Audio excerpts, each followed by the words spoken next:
All right, hello everybody. Thank you for tuning into Boston College's first webinar of the Get to Know BC series, hosted by the Office of Undergraduate Admission.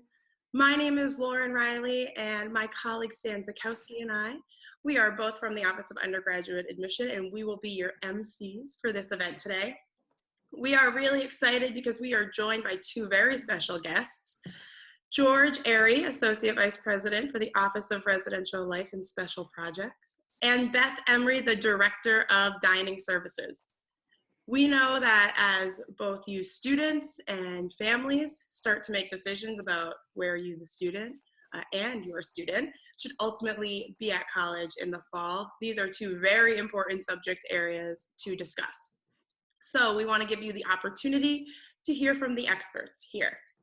And then, of course, we want to give you the opportunity to get any questions answered. So in terms of a layout of what our time together is going to look like, George and Beth are going to give a brief introduction to what residential life and dining is at Boston College. And then we're going to turn it over to you, all of you who are tuning in with us today. If you submitted questions before, that is great. We have those. If you do have any questions as our presenters are speaking, you'll notice at the bottom there that there is a Q&A button, bottom of your screen. Feel free to shoot any questions into that area there, and then when we get to the question and answer period, my colleague Stan will be sure to direct those questions to George and Beth. We won't be using the chat feature today, so make sure that you put all of those questions into that question and answer area. So you have already heard enough from me for right now, so let's get right into it. George, maybe we will start with you. We have some really excited, accepted students and their families tuning in. So what do you think is important for these students and families to know, and what would you like their introduction to residential life at Boston College to be? Excellent, thank you, Lauren. Welcome everyone. Good afternoon, good morning, depending upon where you're coming from, good day. Would love to be able to just chat with you really quickly about residential life at Boston College. So we have about 7,500 students of the 9,000 students that live on campus at the undergraduate level. Of the first year population, that equates to just about 2,300 students that will be living on campus with us in our first year area. We have two first year areas. We have the Newton campus, which is about 40% of our first year students live on the Newton campus. And then the remaining 60% live on what we call upper campus. And those are all traditional residence halls. So when you think of, or you've seen in the movies, the traditional hallway with the rooms off of the corridor, that's your traditional residence hall. That's what our first year housing is. It changes after as you go by class year, because we house by class years. So in your sophomore year, it's a combination of traditional residence halls and suites, and then it becomes suites your junior and then into your senior year apartments. But with our first year area, the important thing right out of the gate is that our residential population in our residential environment is designed as a living learning laboratory. It is a space where our students get to develop community, develop friendships and relationships. They get to connect with people. Our residence halls range in size from about 300 on one end to about 600, or a little under 600 in size on the other end. And they are these great environments where people get together, and they are from all over the world and from all different majors and from all different interests, and they have all these different experiences. And it's kind of this amazing melting pot where we just throw everyone in, and people develop these amazing relationships. And that's really what we do in residential life. Our goal is to make an environment where our students are coming to us, that we're creating a home for them for 9 to 10 months of the year. And during that time, they are making new friends. They are expanding on the experiences that they're having in their classes. So they spend 15, sometimes a little bit more, hours a week in class. And then there's the libraries and the clubs and organizations, and then there's where they live. And where they live is where those conversations, those deep conversations happen. And it's where they get to experience learning from other people. And in many cases, it's their first experience of learning to live with somebody else and negotiating those kinds of relationships and being able to negotiate I'm a nighttime person and you're a daytime person. How are we going to make all of this work? And how are we going to fit all of our stuff into this space, which is much smaller than what many folks have experienced. So at the end of the day, we push in this idea of community development and relationship development. And that comes in different fashions. We have living learning programs, which are very specific programs that are designed for our students that have a specific interest. Like, for instance, if you are interested in multicultural education or multicultural experience, we have a program that is that you apply to, and if you're selected, you get to live in an environment where that becomes kind of the focus. We have a health and healthy alternatives program where that becomes the focus. We have a Shaw leadership program which has been going on for years now. It's over 25 years old. And that's 20 students that get to live in a very specific small hall on campus. And they do seminars around leadership, and they have a connection with faculty. And we have all these different types of programs. And then we have the opportunity for people to be involved with the different programs that the RAs, the resident assistants, and the resident directors conduct in the halls. And so as another facet, the folks that we have that are trying to build and help facilitate community and relationships within the halls, we have 192 RAs that are attached to our residence halls. There's 70 attached to the first year area. They're all upperclassmen. They're all different majors and from all different backgrounds. They represent our student population. And they are folks that have signed up to be mentors and to do programming and to do different types of advising and pieces for our first year students. And they work as a staff, and they help develop community through expectations, through policies, through programming, through open doors and conversations and checking in on people and helping with homesickness on through to helping people get involved on campus, to the little things like when your first day of classes, where is this particular building? These are folks that have already navigated campus. They've already navigated the buses. They've navigated some of the faculty. And when it comes time for signing up for classes, they've already signed up for classes. So they know those pieces, and they become mentors and a resource for our first year students.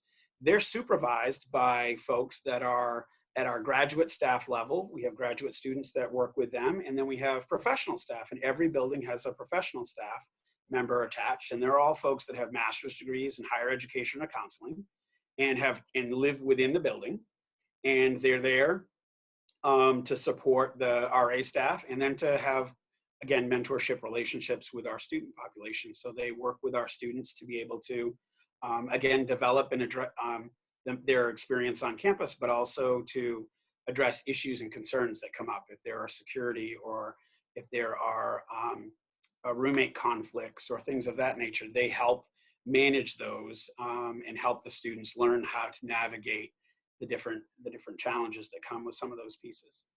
And then we have other resources across campus that are also connected to our residence halls. And that's our larger Office of Residential Life, where we have 39 total staff members that support the programming, the staffing, the security in the buildings, the facilities, making sure things are clean, making sure things are well maintained.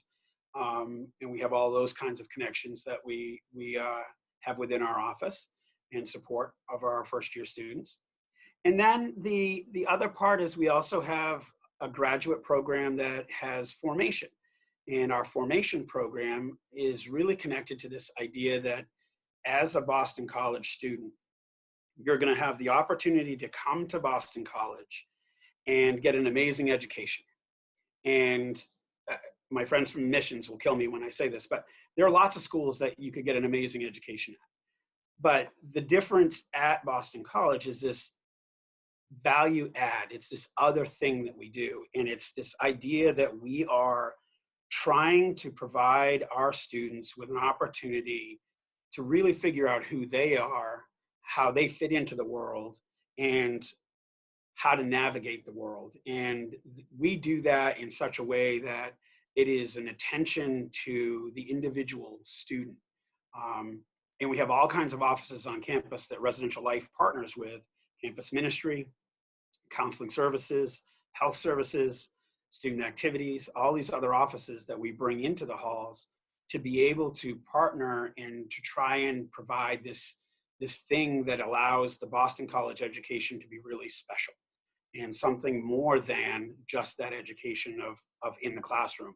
This is the value add. This is what makes us different, is our students have an opportunity to really explore who they are and how they are connecting to their peers and to the world around them. And a lot of that happens within the residence halls. And that's what we aspire to. We want our students that are living in our halls to be able to leave at the end of the year, at the end of their first year, having had an experience that says, yes, I'm different than I was when I came in. I have grown. I have all this knowledge from my physics class and my organic chem class, but I also have all of this knowledge of how to work within the university and how to work with my peers and how to navigate relationships and difficult conversations and great conversations. And I had a whole bunch of fun the entire time while I was doing all of that. Those are pieces that we hope that you will get from your residential life experience.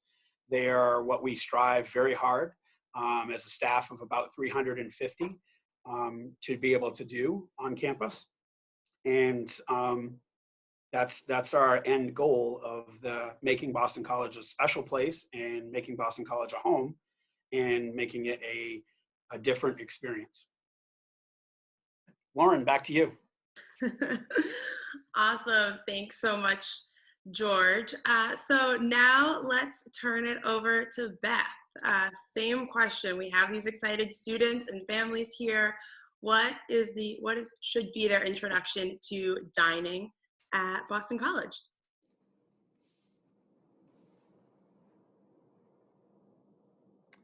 Okay, so I'm excited to share some information about BC Dining, and we'll start in just a second.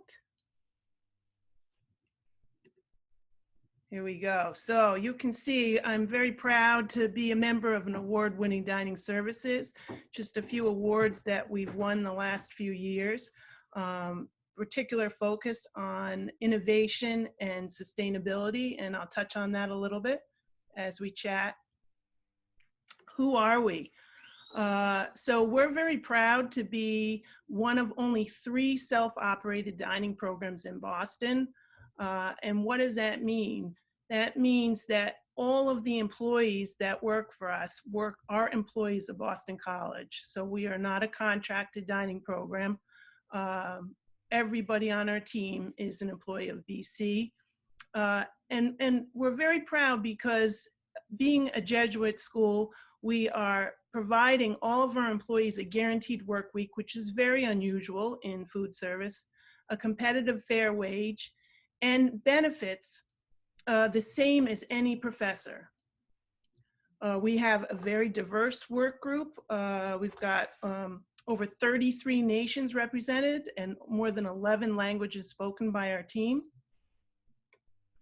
What do we serve? So we are unique. We are an a la carte program. And what does that mean? It means that a student gets to eat what you want, where you want, and when you want. So it is different than many other universities, which are all you care to eat. And I'll touch on that a little bit more and answer questions about that at the end. All of our freshmen are required to be on a mandatory dining program. And we have dining locations throughout the campus, 3 major, and then cafes, concessions, vending machines. We have mini markets. And we started offering mobile ordering where a student can order from their phone and then pick up on their way to class. Our hours of service are very generous. We're open 6:30 in the morning till midnight, Sunday to Thursday, and until 2 a.m. Friday and Saturday. So why a la carte? It's basically your money for 32 weeks to do with it how you want. You can buy meals for yourself, for your friends, siblings, parents. The balance remains the same uh, after school breaks or time away. Now that's unique. At most all you care to eat programs, you might get 17 or 19 meals per week. And if you only use 15, you lose them at the end of the week. The money on our plan, you have complete control over for the entire time. So the university has asked us to be fiscally responsible. We are required to have a break-even bottom line. We don't receive any money from tuition. But just like a retail restaurant, we have to pay rent, utilities, cover our food, labor, and benefit costs. Our residential meal plan, which is what's required for all freshmen, does expire. It has to be used by the end of commencement day, but all of the other plans roll over. So with 15,000 on campus, 5,200 have to be on a mandatory dining plan, but over 6,000 choose to be. Sustainability has been a huge area of focus, and we've made a lot of strides. Again, it's making the dining halls a living laboratory and really collaborating with both students and faculty to do some work in this area right in our dining hall. One area we're proud of, we significantly reduced our waste using a lean path where a cook will actually track the food waste with a scale and a camera.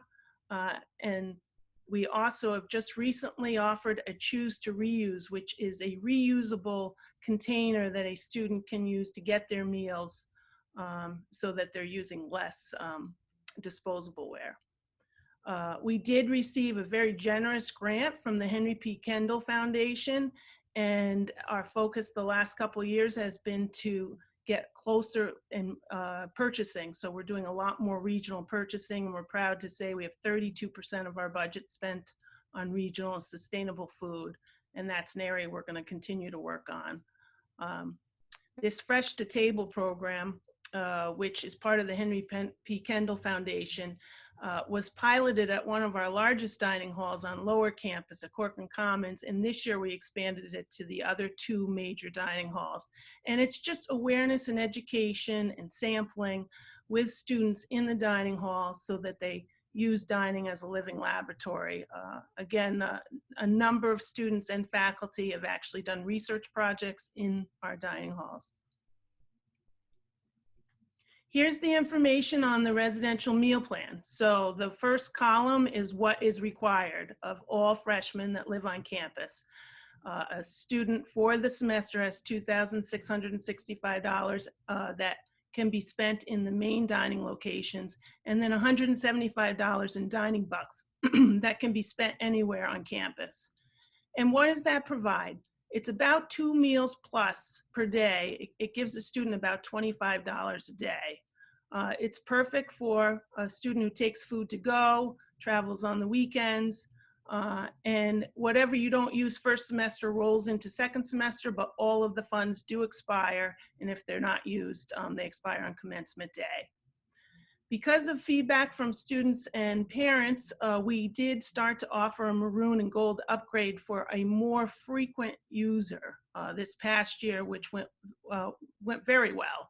So you can see here on this chart, if you're somebody that eats 3 meals a day, then the maroon's probably right. If you are a very active student and need more, then you may consider the gold. Just a couple frequent questions we get. Will I run out of money on the residential meal plan? It does meet the majority of student needs. There are some students that have money left over, and there are some that run out. It's about, as I said, $25 a day. So there are other options if you are a more heavy user of the dining hall.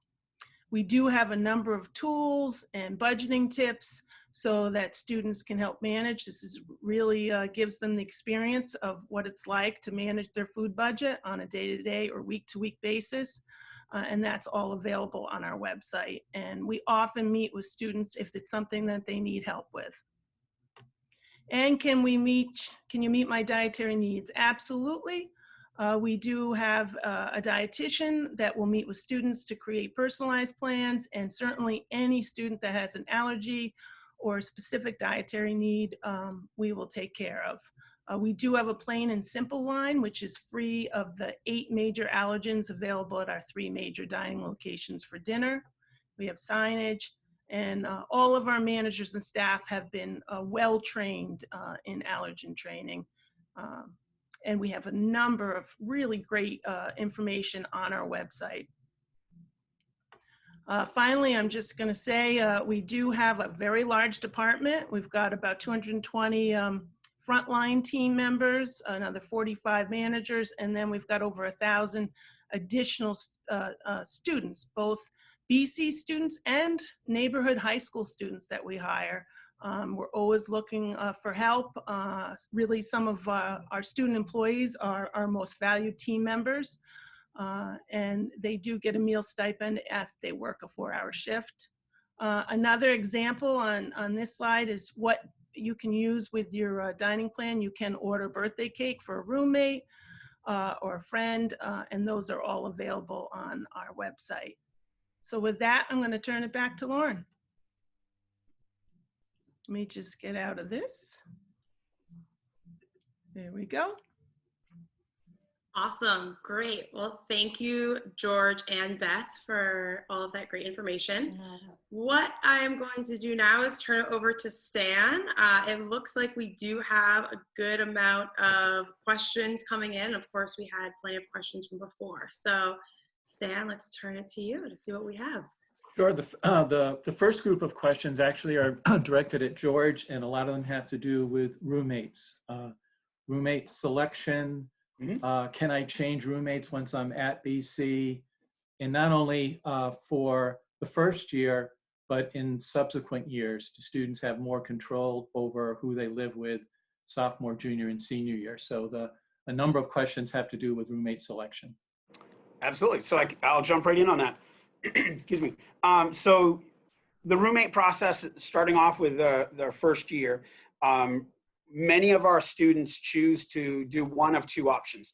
They may do through orientation, depending upon how orientation works, they may connect up with somebody there and decide to preference that person as a roommate. And if both parties preference one another, we try to make that accommodation, and those 2 folks will traditionally live together. The other option is that, which about 60% of our students do, is they go what we call random. They come to the university with no expectation of living with any type or any specific person. Instead, they just open the door and say, I'm going to have an experience, and whoever I get, and that's where they go. So those are the 2 experiences as a first-year student. Once you come and you move in and you're on campus, what we do is we have a 6-week holding period where we ask folks to not attempt to move or to change roommates for the first 6 weeks. We do that for a couple of reasons, and I'm speaking solely of the first year. A couple of those reasons are, one, because you are just meeting this person, and in those interactions, at times in that first meeting, it can be difficult to figure out how to get your rhythm going and your classes and the transition in, and figure out all of those different pieces. So we ask you to give it some time. And a lot of times that we've found, when folks give it time, week 2, week 3, we now have a good roommate combination, because they gave it some time to figure out one another, as opposed to, I just don't like this person, so I want to move. So that's kind of the first year. Space is exceptionally limited first year. So we house easily at 100% first year. So it's very tight. So we have very limited options, which is another reason why we want people to work things out first, and at least attempt to. Once you go through your first year, when you apply for your sophomore year, your junior year and your senior year, you form groups, and those groups are based on the size of the housing unit that you want to go for. So for instance, if you and 3 friends decide that you want to live in a 4-person unit, you would create a 4-person group and you go through our 4-person selection process. You completely decide who is in your group and who's not. You can also decide whether you're going to be in a group or not. Some folks will choose to go, again, random. Some folks will they pick just a single roommate and they go into a double. And then some folks will pick up to 8 other roommates, which is mind-boggling to me, but they'll pick up to 8 other roommates and live as a group of 9. Too many schedules for me. So that there are different models, and then that kind of moves through the remaining 3 years, but you are in charge of your group and what group you are part of and how it all fits together. And that kind of moves through the process. After your first year, though, the last thing I will say is after your first year, we are a lottery process.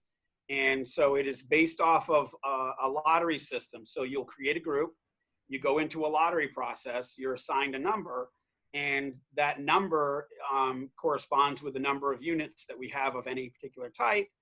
So you may or may not get that particular type. We house everybody that is in a pick, but they may really want to go and live in an 8-person, but we may only have 108 persons and they may have got pick 101. So now they're going to go for 2 4-persons. So there's different approaches to it, but we educate all of our students. We have lots of info sessions, and lots of our staff members put a lot of effort into making sure all of our students from the first year on have a good understanding of how all of our selection processes work. It's a great question. Thanks, George. Beth, for you, a lot of questions about the dining plans themselves. Can you change plans midstream? Can you, if you decide to go for a upgrade, can you then downgrade when you find out that you have too much money at the end of the semester and your appetite was not as large as you thought it was going to be for the semester? So is there a flexibility in selecting the specific programs that are available? Yes, good question. So every freshman that's living on campus is automatically enrolled in the base plan. And then students and parents can choose whether they want to put the maroon or the gold upgrade. And those are all voluntary and will either roll over to the next semester and the following year, or can be credited, if requested. So, and they can be used at every dining location and as well as concessions and vending. So there's really no risk to do the maroon or gold upgrade financially. Okay, and a follow-up question actually to Beth again. Is it a pretty standard offering each day, or are there special events that the dining service offers in terms of different types of food, or is it a standard fare every day? So at our 3 major dining locations, there's a variety of options. We do have some stations that are similar where, for example, you can get a burger or a piece of salmon almost as an option every night at dinner. And then other stations rotate everything from bibimbap to pasta to a new, could be Mexican, it could be some type of special dish. There's probably, most students would tell me that there's maybe 30 different types of options and combinations that you can get in one of the 3 major dining locations for dinner. So there's quite a bit of variety available. Great, thank you. George, the proverbial question, Newton versus Upper. A lot of questions are coming in about the different populations on each, who is actually housed on Upper campus, Newton campus, as a freshman. Yep. And the specifics regarding both locations. So I love this question. It's one of my favorite questions that I get. In the 15 years that I've been here, this is one of my favorite questions. So Newton versus Upper. Newton is smaller. Newton has, it's smaller buildings. The biggest building on Newton campus is about 330 students.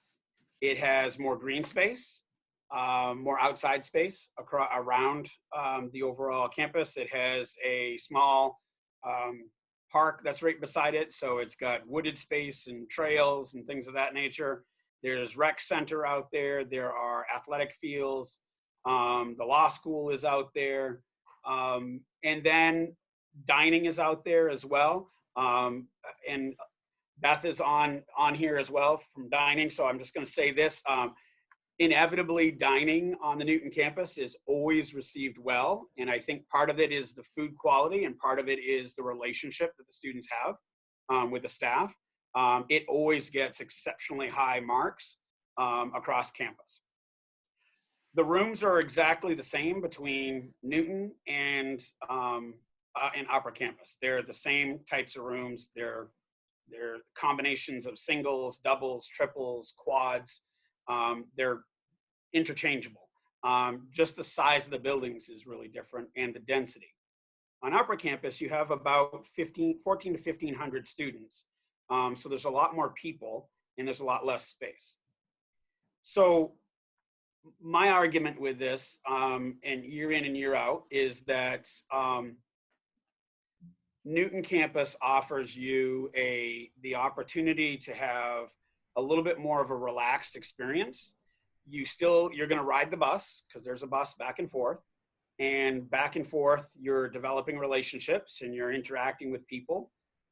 Every couple of years, we do a program called First Year Floor Reunions. And we set up all these tables and do these programs, and we invite all the first year floor combinations back together during senior week. And inevitably, the strongest relationships in the people that really attend those programs are the ones that lived on the Newton campus. They got to know one another at a different level than they necessarily do on Upper Campus. And that's partially because of that bus. It's partially because of the smaller communities. It's partially because of the fact that when you come to the main campus during the day, you're coming with intentionality of it's almost like you're working in some aspects, and there's pieces there. It's partially because of the space that's outside and those kinds of pieces. So I don't think that there's necessarily one that's better than the other in that particular aspect. It's kind of what you're looking at. A lot of people, less people. One is more convenient to get to lower campus. One is less convenient to get to lower campus. But one also has more community and one feels like it has a little bit less community. The last thing I'll say about this is I'm way behind a lot of the parents on this particular call. I have a 7-year-old and an almost 9-year-old, 2 daughters. And if I'm still at Boston College, and if I'm lucky enough to have them get into Boston College, and I'm still in this role, I will tell you now that they will be on Newton campus.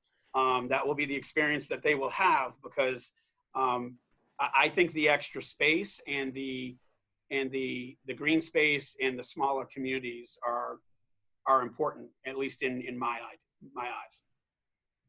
Okay, great, thank you. Now, Beth, would you concur with George's assessment about Stewart Dining Hall on the Newton campus?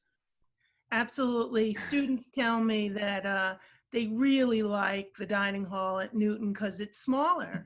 And at dinner time, it's only freshmen. There might be a couple law students, but they really have this smaller community, whereas at McElroy, they are eating with sophomores. So it's busier, it's larger. The folks really at Newton, because it's smaller, the staff get to know the freshmen really well, and the students get to know the staff well. And it becomes like, you know, not quite like home, but as close to home as we can make it. So the feedback I get from students is the experience. And I am the mother of a junior who did live on Newton campus, and his best friends as a junior and everyone he lives with now are all his friends from his floor when he lived in Newton as a freshman. Okay, if truth be known, my son lived on Newton and had a great experience as well. Of course, he did say, "Dad, why am I on Newton?" I said, "That's where you were placed." And he did have a very good experience. Beth, surprising, a lot of questions are on hours of dining. When does it start? When does it end in a typical day? How accessible are the various dining facilities, or to what degree are they accessible in terms of hours? So we have hours of service starting at 6:30 in the morning and ending at midnight most days of the week. Friday and Saturday, we actually stay open. We have a late night program that stays open till 2 a.m. So very broad hours of service, lots of flexibility. No matter how busy a student's schedule is, they'll find time to be able to get in and get something to eat. Okay, great. One more question on freshman housing in terms of roommate selection. What students have heard about the questionnaire that they get prior to enrollment. George, could you explain a little bit more of the types of questions that might be asked on that questionnaire that helps you guys with the initial placement of students? Sure. A couple of things that we ask questions about some of the habits that our students have. So are you a really early morning person, or are you a night owl? This person stays up really late. It's going to sound bad, but are you really neat, or are you not so neat? Some of the other things that we ask are you a person that smokes, or are you a person that doesn't smoke? What are your allergies and things of that nature? And what we try to do is we have a system, a piece of software that tries to match people together that have commonalities. And we try to do that in the best possible way that we can. The one thing that I will say with the roommates matching process is it's really, really, really, really highlight underscore important that when you fill out that application, which opens on April 15th, when you fill out that housing application, be very, very, very truthful in that process, because it's really important that if for instance, you say, I get up early, I'm up at 7:30 every morning and out the door, then we're going to probably place you with somebody who also says that. And if for some reason you're not really up and out the door at 7:30 every morning, but your roommate is, you're going to be stuck with somebody who gets up early. That it's also very important, and I say this to parents as well, it's very important that the student fills out that application, because I think as parents, we all have these aspirational moments. Again, I'm going to use the up early or the neat.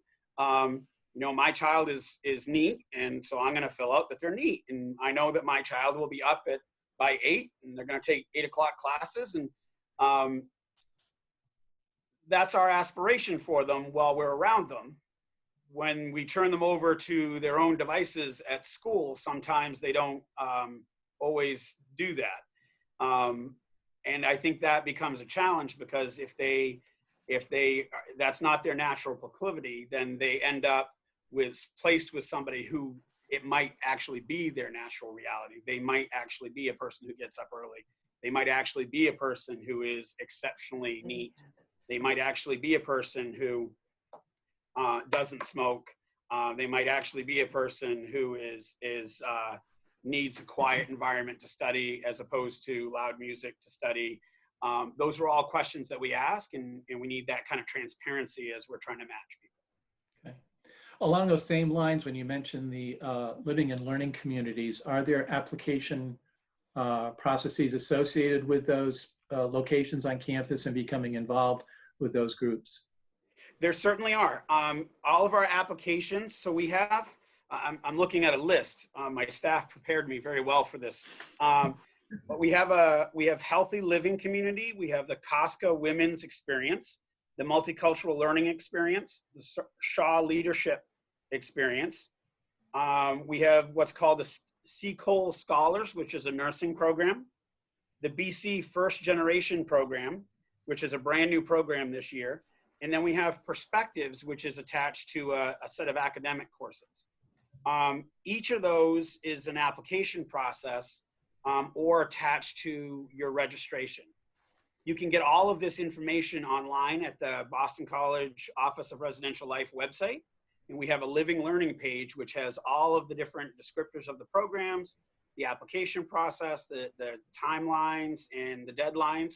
It's all there. Or you can email me directly. I'm the only George in the office. All of our information is there. You can email me directly and I'll connect you with our staff members that will get you that information. Great, thank you. No worries. And for Beth, what is the favorite location on campus for dining? It depends what time of day it is. So if it's late night, Friday, Saturday, there's no question. It's Corcoran Commons, better known as Lower. But I would say, you know, for the folks that live in Newton, they often say that Stewart Dining Hall is their favorite location on campus. They typically will just eat breakfast or lunch there because they're on campus. I mean, breakfast or dinner, I'm sorry, because they're on campus and classes at lunchtime. Another very popular cafe is the Hillside Cafe. That does tend to be used mostly by upperclassmen because it's not part of the mandatory. We have the chocolate bar, so if you did a tour, you probably saw the chocolate bar in Stokes. Those are both favorites. At lunch on campus, the favorite is Eagle's Nest, and that's in McElroy Commons. There's a number of great concepts there, a really great green station similar to Sweet Greens. We've got a bowls station where you can make, you know, quinoa with some really nice roasted vegetables, and you can make it vegan, or you can add roasted chicken on top. And then we've got paninis and deli. So that really is for lunch the most popular. So it varies depending on the time of day. Okay. One question for George on transportation between the Newton campus and the main campus and how easy that is accomplished. Very easy. There's a bus that runs about every 15 minutes. And it is, and there's a set of buses. So there's continual movement between the campuses. If it is way after hours, like it's a 3 a.m., we have a set of escort vans that are run by our police department that our students can, on the back of every student ID is the escort van phone number, and our police department will send a van to pick people up and move them around. And that's anywhere on campus and local community as well. But it's the movement back and forth is very easy. All of our buses, and about 50% of our vans are ADA accessible, wheelchair accessible as well. So they're set up for full movement from campus to campus and around campus. And then the bus system also goes to a couple of other locations. The Chestnut Hill Mall, which is a shopping complex that's nearby. One of our other satellite campuses that has a giant amphitheater and a theater attached to it. And then it goes into the community where some of our juniors and seniors that live off campus use the bus every day to come back and forth to school. It's a pretty robust. And then there's also, if you go on to the BC applications, like your apps on your iPhone or your smartphone, you can actually track all the buses that are moving around, and they give you the time that they're going to be at any given stop. So you literally can roll out of bed and be at the bus stop and know everything about it and be there in 5-6 minutes. So it's pretty convenient. Great, thank you. Awesome. Are we all set with questions, you think, for now, Stan? I think so. It's gotten a little quiet on the question and answer side of things. Awesome. Well, I just want to say a big thank you to George and Beth for their time today, and especially to all of you who tuned in for all of the questions that you provided. We know that we probably couldn't get to all of the specifics for you, so we do have 2 recommendations for you. One, do not hesitate to log on to your admitted student portal. Of course, you find a lot of updates there, but you will also find being the your admission counselor's contact information. So if you reach out to us, we are more than happy to answer questions for you or to connect you with the appropriate people to get those questions answered. And of course, Residential Life and Dining both have very robust websites themselves. You can find a lot of information there. So we always encourage you to reach out to them and check out their websites as well.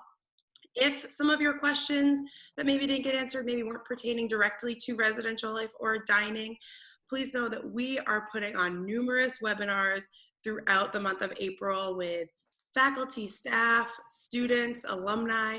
So we encourage you to register for any and every webinar you would like to be a part of. You can again find more information regarding those in your admitted student portal, and you can register for them there as well.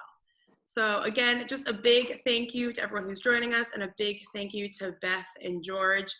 We hope that you all enjoyed your time with us today. We definitely enjoyed chatting with you. Stay safe, and we hope to see you at BC soon. Thanks, everyone. Bye, everyone. Bye-bye.